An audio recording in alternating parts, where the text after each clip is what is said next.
I like you must have a business card. Well, yes, I do. Thank you. You do? At 13, you have your own business card. Okay, that's a nice start. I'll get in touch with you later. Sure. What do you do? Well, mainly, I like to call myself a software and cognitive developer because I love developing with cognitive computing and artificial intelligence. I'm an algorithmist. I love working with, designing, and implementing algorithms. I'm a keynote and TEDx speaker. I'm an author. I've written a book, and I'm working on another one about IBM Watson. And, of course, I'm also an IBM champion for cloud and honorary IBM cloud advisor. Where did Hang I on go a second. wrong? Someone just get me a flannel card down. Do you go to school? Well, I'm currently homeschooled in grade 8, going to grade 9 now. Wow. Okay, so you're bright. Artificial intelligence, it's taking over the world. Is that fair to say? Well, you see, that's actually one thing that I believe a lot of people have, the sort of misconception that artificial intelligence is this technology that was made to replace humans at really everything we do, whether it be, our jobs or whatever we do at home every day. But really what I believe is that artificial intelligence was developed and is continuing to be developed for the sole purpose of really augmenting our life and amplifying our skills or capabilities and what we can do every day. But what about when the computers actually learn that they're better than us? Well, you see, that's sort of called a singularity of artificial intelligence, at which point artificial intelligence has surpassed human intelligence to the point that we cannot control it. But really what I believe at this point, artificial intelligence, I won't go into the details right now since we're limited on time, but the thing is right now, artificial intelligence itself as a technology is so foolable and so primitive that either A, we won't reach that singularity point, or B, if we do, it's a very long ways off. Do you understand that, Mark? No. I couldn't. I wanted to take notes for the exam at the end of this. You lost them in the first sentence. Could I perhaps offer you a golf ball? There you go. Thank you very much. You do this YouTube channel, which you teach people. What is that all about, and who is your target audience? Yeah, sure. Now, I actually have a YouTube channel called Tanmay Teaches that I've been running for around 6 years now, and it has over 144 videos and now 22,000 subscribers.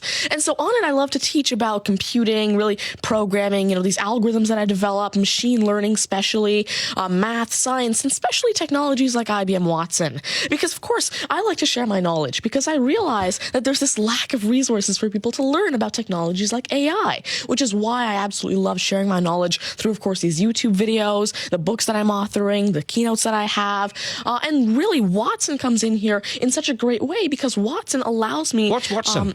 Sure. Well, Mark thinks he's a golfer, but what is Watson? Now, IBM Watson is essentially a cognitive system that allows developers to incorporate cognitive and machine learning into their applications without having to code in the actual intelligence. And what this means is that, of course, right now, really one of the main reasons developers aren't incorporating more machine learning into their apps is because it's so hard to do. It's really difficult to incorporate intelligence because... Has the I'm going to take this somewhere else, this interview. Has the Homeschooling Association of the World got hold of you as the front person? Well, there is actually a Homeschooling Legal Defense Association, I believe, HSLDA in Canada, and I actually had a keynote for them last year in Niagara Falls. You're the poster boy for homeschooling, aren't you? Well, I did have a keynote for them, and I talked a lot about the advantages of homeschooling and why it's great for kids who want to go into different and really targeted subjects. Okay, I want to get right down to business now. When did you realise you were bright and smarter than most? Well, I originally started coding when I was 5 with simple languages like Fox Pro and Batch. But eventually, at 9 years old, I had my very first iOS app accepted into the Apple App Store called T-Tables. But did your mum and dad do something to you between 0 and 5 that plug you into the wall? What did they do to you at 5? At 5, you were Are you smarter than your mum and dad, by the way? Well, I have. My dad used to work as a computer programmer, but he used to work with simple regular programming languages like Fox Pro, Batch, a little bit of C, etc. But you see, now I'm really interested in artificial intelligence and how it can actually be implemented on all these different platforms. You'd be a nightmare to teach. You'd be an absolute nightmare to teach, wouldn't you? Because you'll be smarter than the lecturers. I never ever want to get in an argument with you, ever.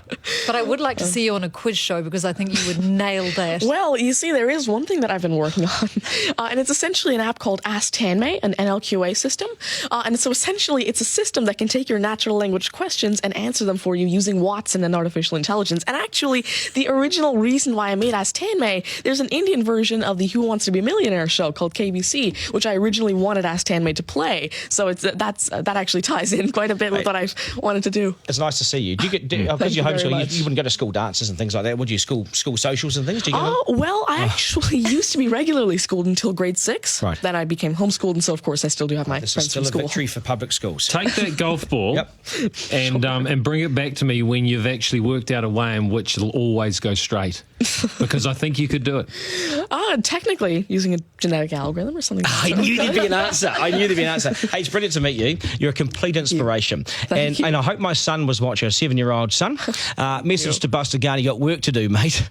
Do your homework, and we got to sharpen things up. Nice to see you. Thank you very All much. the very best. Thank You're you. amazing. Thank you. You're amazing. Okay, news is next, and then we are joined by today's panel, which won't be as smart as this guy, but they'll still be good, and we will head back to some of the beach as well for a game of 9 and 10. So much pressure now on the contestant in 9 and 10 just to rip through it and get it right. It's coming up after 8.